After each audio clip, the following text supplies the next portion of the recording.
everyone, thanks for joining us for Bank of North Dakota's Ask Stacy and Amanda Live.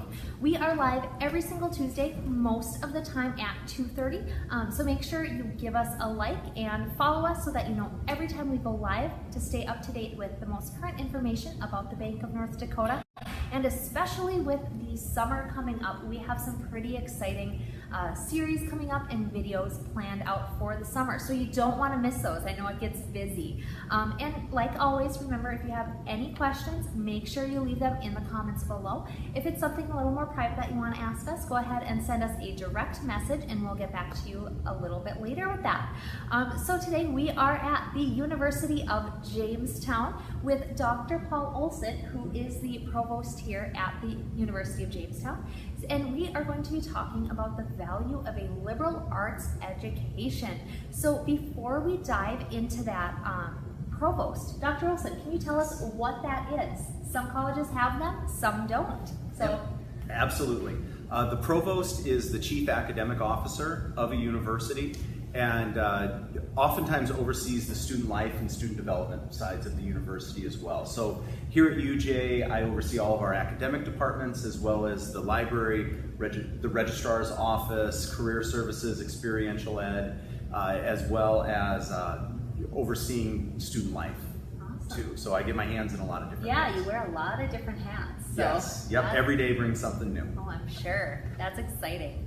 So a liberal arts education, can you give us kind of a high-level overview about what that is? I know sometimes, people think it's a little bit ambiguous or not really sure what that is. So. Yes. Well, and ambiguous is a really good word to describe the public perception of it because academics themselves can't agree on what a liberal arts education is, and it's been debated for centuries as to what it is. It's rooted in some of the traditional liberal arts disciplines like history, the classics, and philosophy on the humanities side, but then also on the sciences side, biology, chemistry, physics, and mathematics. There's a lot of debate over whether it should be content-oriented or skills-oriented, but here at UJ, we tend to be a little bit more skills-oriented in terms of the approach that we like to take to the liberal arts. So when we talk about the liberal arts, we want 5 big outcomes, 5 big characteristics of our students. We want our students to be able to question critically. They need to be able to ask good questions.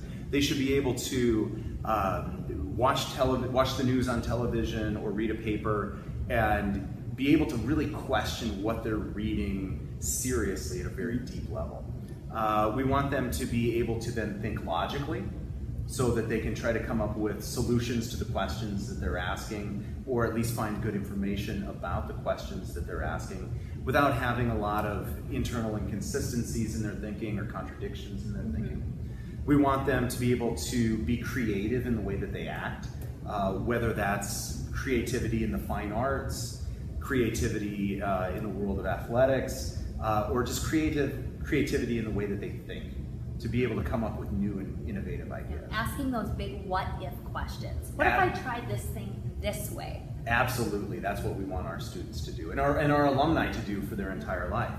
But then you also have to be able to communicate effectively with other people, because you can have the greatest ideas in the world, but if you can't share those ideas with others, whether through personal interactions and talking or writing or whatever the case might be, it doesn't do the human enterprise a lot of good. We have to be able to communicate and interact with each other.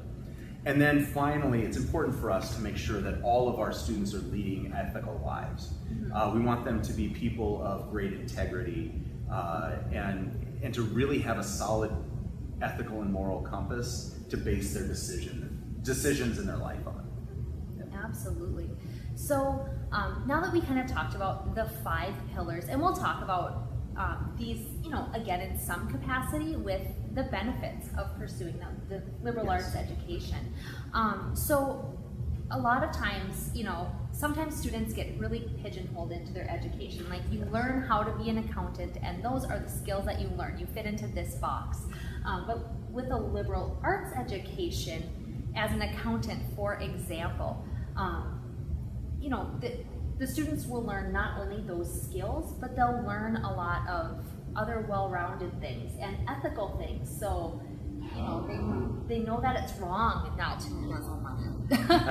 for example, Yeah. that's like Yep. the easiest example. But so tell us more about students who are well-rounded. Well, we find that that's one of the things that the people who employ our graduates really like about our graduates. Whether they're accountants or financial managers, nurses, teachers, or whatever the case might be, that's not who they are as a total person.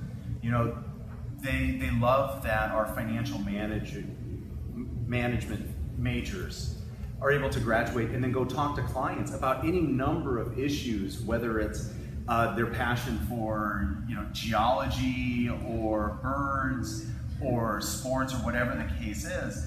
Our students are well-rounded enough that when they go into the workplace, they're really able to discuss any number of topics with clients or customers or their coworkers to really reveal the depth that they have in terms of their learning and who they are as a person. And speaking of that, communicating with people, you mentioned that. So the different varieties and skills that you learn for communicating with people, whether it's speaking or writing, I mean, that's something that you use almost in every career field that you'll have as a student, whether you realize it right now or not. I mean, me personally, if you would have told me when I was a freshman in college that I would be public speaking to people all the time, I would have been like, no. But yes, this is the reality of what it is. So let's talk about that communication piece a little. Our students have to be good communicators. Our professors and professors at a lot of liberal arts oriented colleges emphasize speaking in class, asking questions in class. It's not good enough just to sit in class and have a professor lecture at you and you passively write down notes. Our students are expected to read and to ask questions in class about their readings. And they're expected to work in groups in class where they have to figure out how to solve problems with other people who may or may not be a lot like themselves. So at a liberal arts institution, you're going to have a lot of small classes that expect a lot out of you in terms of how you learn to communicate and interact with other people. And employers love that about graduates from liberal arts institutions. Absolutely, and that actually leads into our next benefit. Most students go to college, you know, with the intent of getting a job after college. And yes, you'll learn those skills that you'll be able to become that accountant, be able to become that nurse, but you also get a lot of soft skills and transferable skills, like those communication, those interpersonal skills. And employers want that stuff, don't they? Absolutely, they do. Every prospective student and their parents, when they come to campus to visit, wants to know, am I going to get a job when I'm done? Well, one of the things that we talk a lot about here is not necessarily that first job. And I understand why majors like accounting and nursing and teacher education are very appealing to a lot of parents and a lot of students. Because it has a concrete job that goes along with it, usually. Definitely. So I know what the end game is. But even our students that major in those areas, that go out and get jobs in those areas, find that, you know, our students are much deeper. And they are able to solve problems at a deeper level.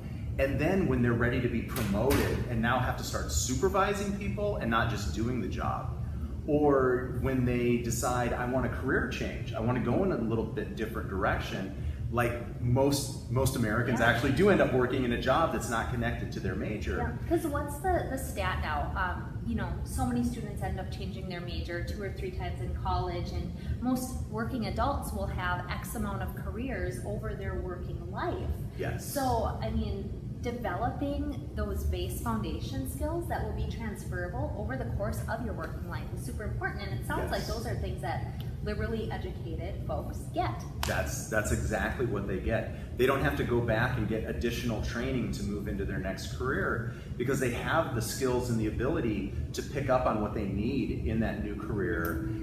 They've got such a solid foundation that they're in really good shape when the time comes for them to get promoted or make a career change.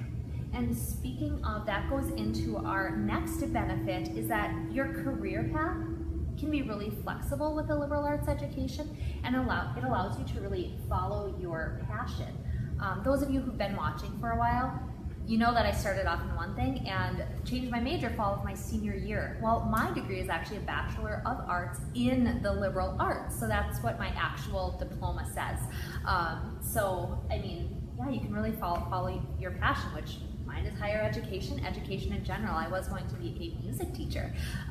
So let's, flexible career paths. Yes, absolutely. You have to have a flexible career path now, because the days of being able to go to work for one company or one school district or one whatever when you're 22 and stay with that company and do your same job for your entire career, those days are pretty much over. Mm-hmm. We have to prepare students for jobs that don't exist right now, yes, that they'll have 10 years from now. There's no way we can do that at a technical level. Mm-hmm. We simply can't do that. We prepare for today and maybe a couple years down the line. But with a liberal arts education, we're able to prepare computer scientists and IT specialists and nurses, accountants, in addition to English majors and history majors and music majors and the like, who 10 years from now, when new jobs appear, they'll be able to step into those jobs and really, really see their careers take off, even if they don't have a background in whatever discipline that career may have come out of. That's awesome. So, benefits of a liberally educated career or college and career path. So, Dr. Olson, is there anything that you want to say before we take off to students who, are maybe they just graduated from high school, not really sure what they want to do yet, or maybe some college students out there who are looking at a change about the liberal arts? Sure, I'd be happy to.